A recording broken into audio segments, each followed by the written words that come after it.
And it's time for the monthly safety advisory call for FCA International. I am Rich Martin with On Point Services, and this month we will be discussing OSHA visits and OSHA inspections, what to expect and how to react. Let's say an OSHA compliance officer has just showed up at your site to conduct an investigation. What should you expect and how should you react? If you're working safely and you're doing everything according to OSHA standards, you should have nothing to worry about. But how do you engage, or rather how you engage with the officer, can have an effect on how the inspection goes. We'll be talking about the inspection process, how to work with the compliance officer, and your rights as an employee and an employer. So let's get started while I share the screen, and we will get into our presentation. All right, as always, as a member benefit to the FCA, you do have an FCA safety line available to you. This screen will show up again at the end of the presentation, but we have the web address for email, and we have a phone number to call. A safety professional will answer the call or will get back to you as soon as is possible to assist you with any questions or concerns you may have. Your questions will be private and held confidential, and they will be answered by a safety professional. All right, let's get started with a little bit of history with OSHA. OSHA was established in 1970. Prior to that happening, safety was pretty much up to the employer. How safe do we want to keep our employees? Before 1970, approximately 14,000 workers were killed every year in occupational settings. That includes construction and manufacturing. Comes out to 38 worker fatalities a day. It's quite a bit. At that point, Congress and work associations, unions, they recognized the need to develop safe procedures that can be applied across the board to help make workers safe, work safely. And there were a number of fields that were established as being very high risk. Among them, construction, maritime and shipping, mining, and manufacturing, such as factories. So with FCA, we're going to be concerned mostly with the construction setting. If we look at OSHA's actions over the last, coming up on 50, well, I guess it's 56 years now that OSHA has been in effect. They have created hundreds of standards and expectations to guide employers on doing what is necessary to keep their workers safe. Remember that OSHA is the law. It is not merely a big book of good suggestions. The OSHA standard is a law, and employers are going to be held to account for violating those laws. If we look at OSHA standards as being a law, we also need to recognize that OSHA standards are a minimum expectation. What that means is that you can be 100% compliant with the OSHA standard and still not be a safe company or a company as safe as you could be. I always liken it to your child bringing home a report card with a grade of D in every class. OSHA compliance is like getting a D on your report card. If your child came home with a D, I'm sure you'd be raising an eyebrow at them and telling them, I think you can do a little bit better than that. And so we do try to encourage employers to not only meet OSHA compliance, but work hard to exceed it. But even with the establishment of the OSHA Act, or the Occupational Safety and Health Act, the Occupational Safety and Health Administration is what governs that act. But even with the safety standards that have been implemented, we've seen a significant reduction, like a 66% reduction in worker fatalities year to year, but still approximately 12 workers a day are being killed on the job. The act was established as law at the end of 1970 by President Nixon. As I said, it's a law. It's not just a bunch of good ideas. And those regulations have significantly reduced worker injury and fatality, provided employers follow compliance with those laws. OSHA has established standards to protect workers from specific hazards, including harmful substances that you may be exposed to in your activities as finishing contractors, including asbestos, lead, carcinogens, which are cancer-causing materials. They've established hazard communication standard to make sure employees are aware of the hazards they face in the workplace when they're working with their chemicals. They've established standards for other target high-risk activities such as working at height. That's where your fall protection standard comes from. Confined spaces, any number of those standards. Those standards are there to protect you, provided you comply with them, but sometimes that protection hurts. And we can talk about the different ways that it can hurt. It costs money to be safe, right? I cannot tell you how many clients I run into that are frustrated with the safety expectations that are placed on them. And when they work to meet those safety expectations, they get underbid by competitors that are not as concerned about safety. Eventually, karma will get those people. Unfortunately, somebody is going to get hurt. As a result, I can't tell you how many clients we've had that have come to us after getting in trouble with OSHA. And when we talk about pain, we're talking about upfront pain where you have to spend money to be safe. After the fact pain, if you aren't safe or your safety methods implemented are not effective, you may have other costs, including workman's comp costs. Some businesses have gone out of business because they couldn't afford the repercussions of some unsafe event that happened. So we want to try and keep that pain to a minimum. As we look at OSHA inspections and why the OSHA compliance officer, and remember, the OSHA compliance officer is an officer of the law, just like the traffic cop that pulls you over for speeding. So what gets OSHA involved on your site? OSHA does have some priorities that they target first, cascading from the highest level down to basically just follow-up type inspections. But if a significant incident occurs, such as an amputation or a hospitalization, there will likely be a contact from the OSHA office. Remember that any incidents that result in an amputation, a loss of an eye or eyes, hospitalization for overnight for treatment, and fatality must be reported to OSHA within 24 hours and within 8 hours of a fatality. So OSHA will target those inspections right away. OSHA may also receive an employee complaint. Usually an anonymous call is made to OSHA complaining about some unsafe conditions or unsafe activities or behaviors that are occurring at their job site. This may be legitimate. It may be a vindictive call from a angry employee who either didn't get what they felt they deserved. Maybe they felt they were unjustly treated or terminated. OSHA gets those calls as well. We did have a client that OSHA showed up for a visit that was a result of a phone call, and the client suspected that it was a competitor who called OSHA on them because they didn't get the bid. So it could be any number of reasons that OSHA may show up.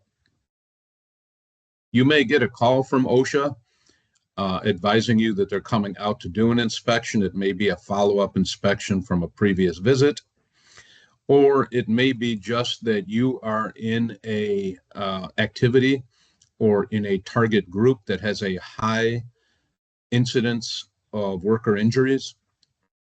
Let's say they're targeting, for example, there's a national emphasis program out there right now for silica exposure. If OSHA knows that you are working in the concrete industry, they may schedule a visit with you and say, hey, we haven't seen you for a while. We would like to come out and conduct an inspection of your facility. And some OSHA officers may just show up. We had one client that does underground work that had the misfortune of being visited by OSHA 5 times within a 2-year period. One was a phone call. The other, the OSHA representative, just happened to be driving by the site. And because there's an emphasis program on excavation work, they see the excavators, they pull in, and they just come in to see what's going on. So that's why the OSHA representative may show up at your site. Their priorities are, number one, imminent danger. If they have a call or a reason to believe that there's an imminent danger condition at a work site, they will make those top priority and visit those before they go to anything else. After imminent danger, a catastrophe or a fatal accident, a complaint and a referral, programmed inspections, and then maybe follow-up inspections. So let's say you were visited by OSHA 6 months ago, you worked out an arrangement with OSHA to abate the problem, and you said you were going to do this, this, this, and this. OSHA may show up a few months later just to see, have you done what you said you were going to do? So if you tell OSHA you're going to do something, such as train your employees in a particular activity or provide correct equipment, they may follow up and just show up and say, hey, I'm here just do a follow-up visit, see how you're doing, and they will be looking to make sure that you did indeed do what you said you were going to do. OSHA has what they call the establishment search feature on their website. If you just Google search it and say OSHA establishment search, they have a website with public information. The web address there is on the bottom. Public information related to OSHA inspections and visits. There's a search page on here. You can type in the establishment, XYZ Glass Company. What state? Well, all states, or you can select the state, and you can do a search. And if you search, you may come up with search results like this. The company name has been redacted to protect the guilty, but in this case, you will notice here that from August of 2022 through February of 2025, this company has been visited by OSHA 5 times. And on one of these visits, they were cited for 2 violations. This information is publicly accessible. So naturally, you want to make sure that any interaction you have with OSHA ends up with a good result, preferably with no citations.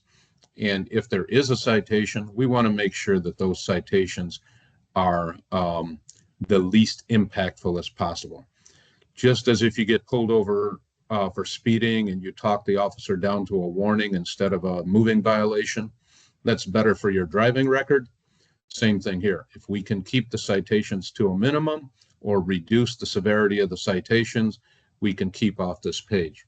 This is actually not a bad visit. This is the company that I was talking about that had the misfortune of getting hit 5 times within 2 years.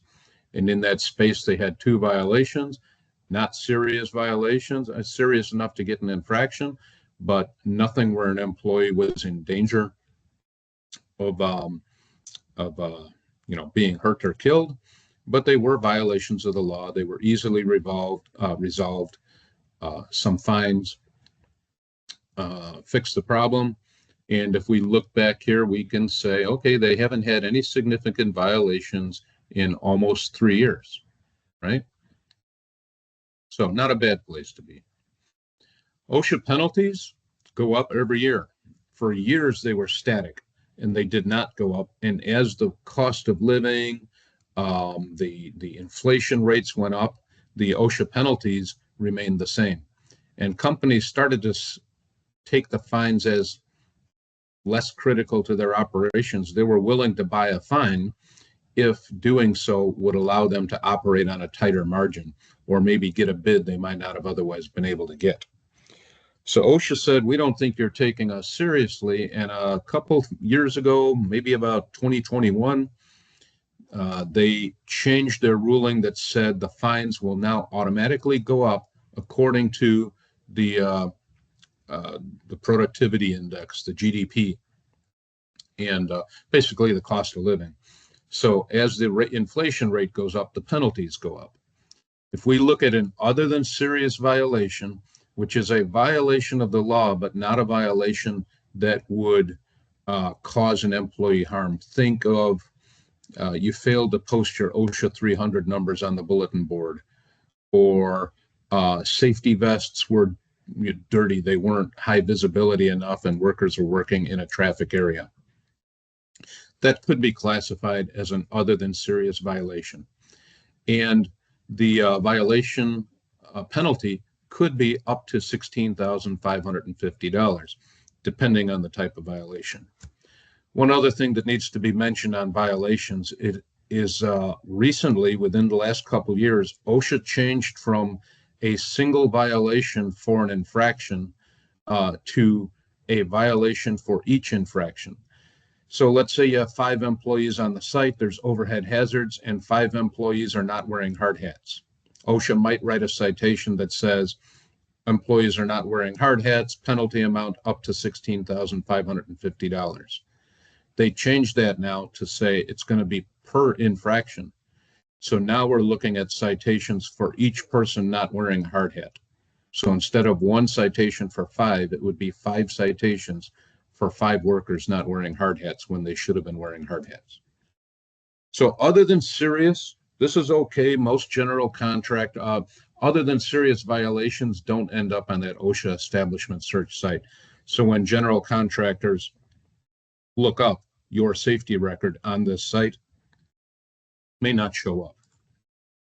Serious violations, these are the big ones. Guy's up in a boom lift and he's not wearing personal fall arrest system. Guy's working in a trench and there's no trench box. These are serious violations. Again, up to $16,550 per infraction. If you can negotiate the serious violation down to an other than serious violation, you want that, because what ends up happening is if you get a serious violation and then they come back 6 months later, a year later, and you're doing the same thing, the next penalty for doing the same thing could be up to $165,514. So we want to keep those serious violations off the record. And if we do get them on the record, we need to make sure that we are absolutely 100% doing everything we can to make sure we have no repeat violations or no repeat occurrences. A willful violation, this is when OSHA tells you need to do something and you tell OSHA to go pound sand. We're not going to do that. OSHA comes out again, says you're still doing it. Now you can get fined up to $165,514, and criminal penalties may also apply, especially if a worker receives a significant injury or there's an on-the-job fatality related to that violation. Failure to abate. OSHA usually gives you a period of time to fix the problem. It's generally not long. They're not going to give you 2 years to fix the problem, but they might give you 30, 60, 90 days to fix the problem. You agree to fix the problem within 90 days, then OSHA comes out and checks to make sure you're done. They will fine you up to $16,550 for each day that you are past that abatement date. So when you tell OSHA you're going to fix something, you need to fix it right away. Other penalties that OSHA does hit people for are falsifying records. Never ever falsify records. You're just compounding the problem. Violating posting requirements. There are a couple of posting requirements. Number one is your OSHA 300 numbers. You do this every year. You have to post the OSHA 300 numbers between the end of February and the end of April. But other posting requirements may be if you received a citation or a penalty from OSHA for a violation, OSHA requires you to post that in an area where employees are expected to find notifications. So they don't allow you to hide your OSHA activity from the employees. If you assault a compliance officer, up to $5,000 fine and imprisonment for up to 3 years. Remember, assault is the threat of violence. It does not necessarily mean you shoved them or pushed them or hit them. Just threatening a compliance officer can be a case of assault. All right, so what to expect when the OSHA officer shows up? When they show up, they have to announce their presence. They have to present their credentials. In other words, they need to identify who they are, and it will be, I'm Rich Martin from OSHA. Who's in charge here will typically be the language. Remember that when the OSHA officer arrives, that doesn't mean he hasn't already been watching you for a while. We have heard of instances where OSHA walks past a construction site looking like a normal citizen walking their dog. They walk past the site, they see what they want to see, they walk back to their car, put the dog in the car, put on their PPE, they come back and they announce themselves. This is why you never, ever want to lie to a compliance officer. There's already a good chance not only have they seen enough to justify an inspection, they may even have photos. Credentials can be verified by calling the nearest OSHA office. Call them up, get the duty officer and say, I have a person here who says he's from OSHA. His credentials say this is his name and this is the area office that he works out of, and you can confirm that they are indeed from OSHA. We don't want imposters coming along, giving us a hard time and stealing our lunch money. We want to make sure that the OSHA officer is truly an OSHA officer. They will explain why they are there. It may be we received a phone call that there's some unsafe activity going on, or I was driving by, I saw the activity, I figured I'd stop in and see what's going on, or I drove by and I saw this worker doing this, this, and this, and so we need to talk. If there is a complaint, they will typically not inform you who complained, and that's to protect the whistleblower from any reprisals. Don't waste your time trying to find out. The OSHA officer will not tell you, and it may color the OSHA officer's perception of you, wondering perhaps if you are looking to find out so that you can engage in reprisals. There is whistleblower protection out there. You cannot fire or punish or engage in any vindictive behavior against anyone who reports a safety violation to OSHA. They will explain to you the scope of the inspection. If they are there to inspect compliance with fall protection usage, then they can't go running around asking for things like, let me see your hazardous materials inventory list and your SDS book. It is not related to the purpose of their inspection. That said, however, if they see something that is going on in the area, they can add that to the inspection. So anything that is in public view can be added to the inspection. You should never allow the inspector to walk around the site unattended. You want to be there with them, number one, to keep them on track. Number two, make sure that they are looking at the things that they said they were looking for. And number three, you want to get a good idea of just what they can see.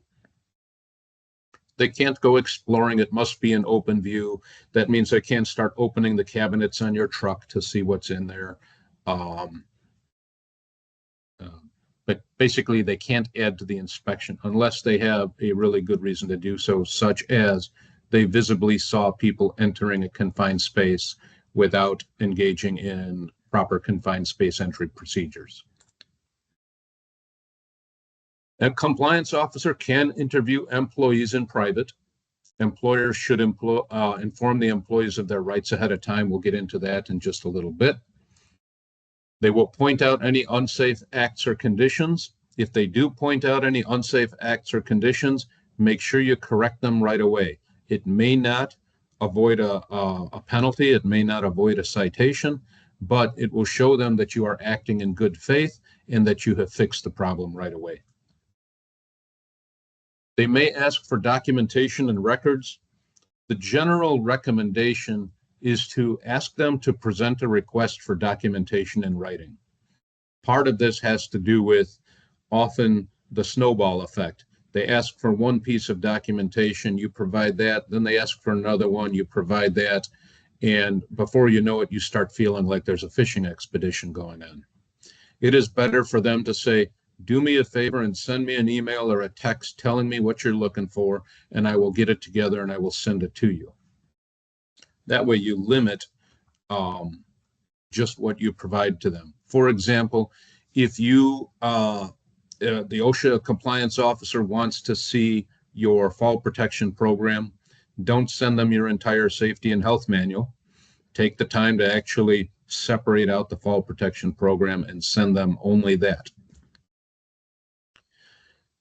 I have had one incident where I requested the OSHA compliance officer send me the request in writing, and his response was, Rich, right now this is just a verification of compliance. I don't want to go right to opening up an inspection, but if I have to send the request in writing, then it's going to become an unofficial, it's going to become an official inspection.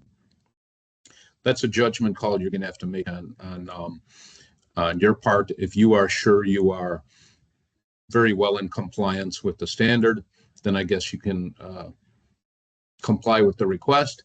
When in doubt, contact your attorney and make sure that you follow his advice or her advice.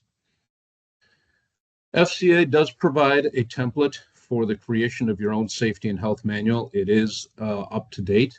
It is pretty comprehensive. Within that safety, you can go to the FCA member portal, I'm sure, and get access to it. Within that template is a program that assists you in the process of dealing with an OSHA inspection. And within that program, we have some procedures on how to work with the OSHA officer, and also a management and employee interviews write sheet. So let's take a quick look at those. The OSHA inspector or any governmental official must check in with the supervisor. It might be the job trailer, it might be with the foreman on site. If they do show up, make sure that they do check in at the trailer so it's on record who they are and when they got there. Upon their arrival, you should immediately notify the highest ranking member that you can get a hold of. If it's your supervisor, if it's the safety manager or director of your company, if it's the CEO or the operations manager, you want to get the highest ranking person involved. Number one, that's what they get paid for. Number two, you can offload the stress and the responsibility to the correct person who is there to do that. In the event of an inspection, personnel should follow the following guidelines. Number one, be polite and respectful. Remember, I alluded in the beginning that the compliance officer, consider him to be similar to a traffic cop that pulls you over for speeding. If you cop an attitude with the traffic cop, you are more likely to get a citation for speeding and maybe a busted taillight because he didn't like your attitude. Same thing with the compliance officer. You catch a lot more flies with honey than you do with vinegar. Be polite and respectful, and don't get into a conflict with him just trying to show how strong and alpha you are. I said get the compliance officer's credentials, copy down the pertinent information. They will not allow you to photograph it, but you can make your phone call and you can read off his business card, or you can read off his ID card to the OSHA office to confirm he is who he is. And you can write down the information or relay it to the management representative over the phone. Contact that managed representative, get them on site. You should have your own management representative in company that can handle this. If not, third-party organizations such as OnPoint can provide a safety representative. This should be arranged ahead of time and may be available through the helpline. Ask the inspector to wait a moment while you contact the company representative. The inspector will often give you a grace period of up to maybe an hour or so for your management or safety representative to arrive on site. Remember that while they are waiting, they can also continue to be watching. So make sure that as you continue working, everybody is doing what they're supposed to be doing. The foreman on site is typically the competent person. If the foreman is not a competent person on a particular activity, for example, he might be a competent person on everything except using scaffolds. And you may have a different person who is the scaffold competent person. But generally, when OSHA shows up and says who's in charge here or who's the competent person, it will generally be the foreman. Prior to meeting with the inspector, the management representative would be well advised to contact their company attorney and say, hey, I'm heading out to the OSHA site.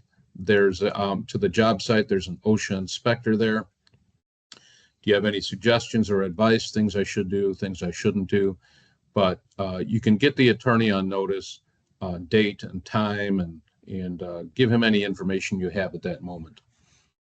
It says here, AmeriSafe Safety Professional. You can seek assistance from OnPoint Safety Professional by calling the FCA Safety Helpline, and there's that number there.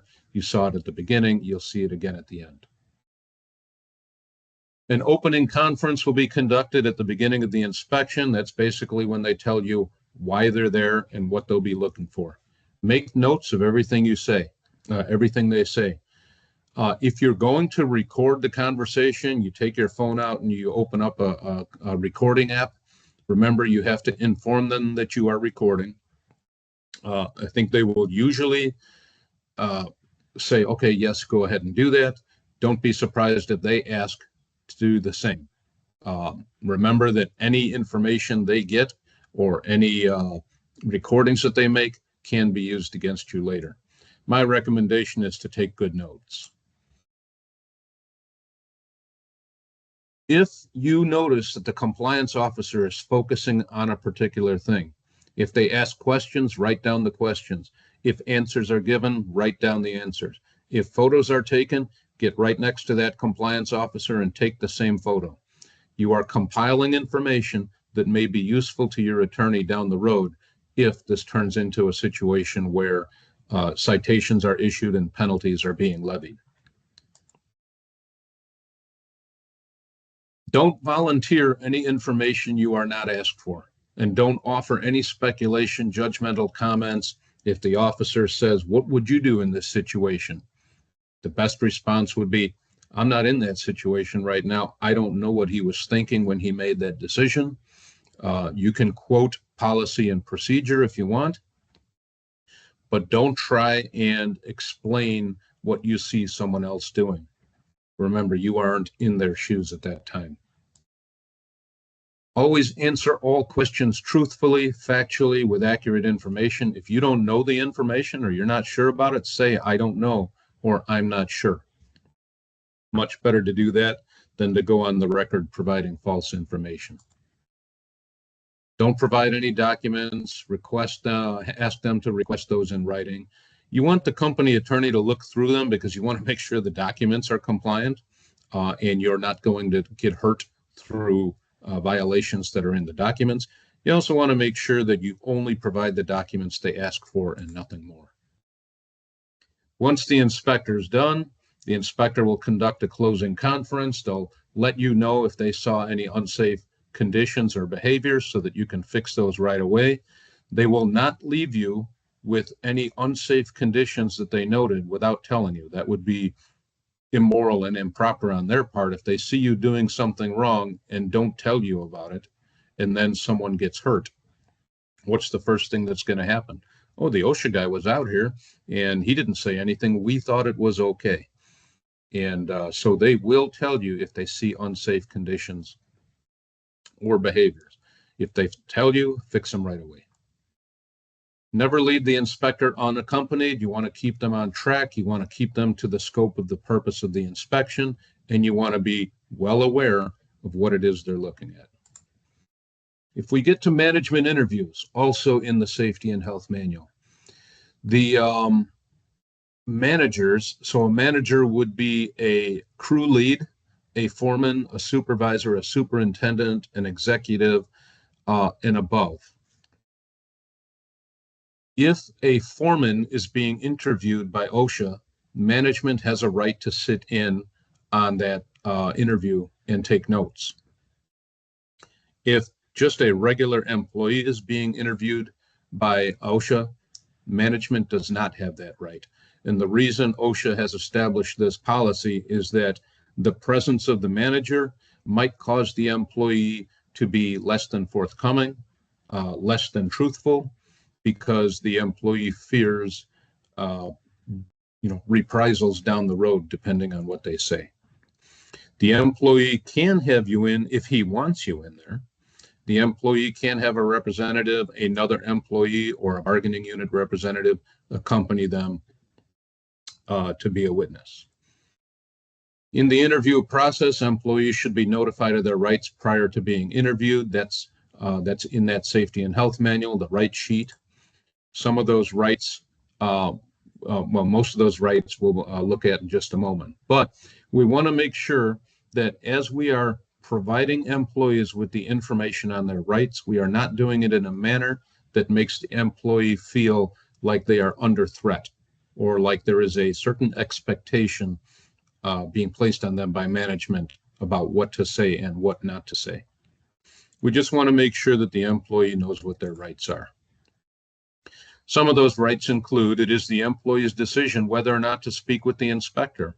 Understand that if you refuse to speak with the inspector and the inspector feels you may have information that is pertinent to an investigation, they may open an investigation, they may get a warrant, and then compel the employee to participate in the conversation.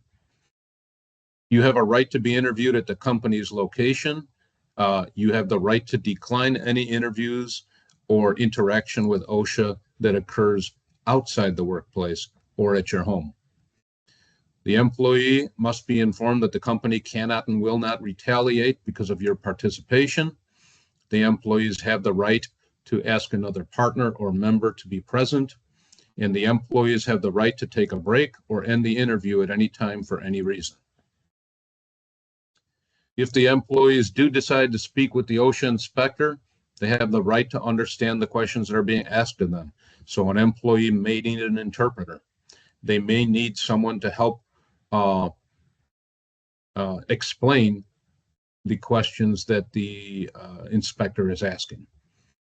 You have the right, or employees have the right, to sign a statement or not sign a statement at the end of the interview. Our recommendation is don't sign anything. Once you sign something, it becomes a rebuttable or an admissible piece of information in a legal proceeding, and you may be asked to explain your previous statements. And this sometimes happens when an employee makes a statement early on in the investigation process based on information that they thought was honest and true, but as facts came out, they realized they had a misunderstanding of the situation. Then when they want to change their statements, all of a sudden, other questions arise. Why are you changing your statement now? Were you lying then or are you lying now? Those kinds of attitudes.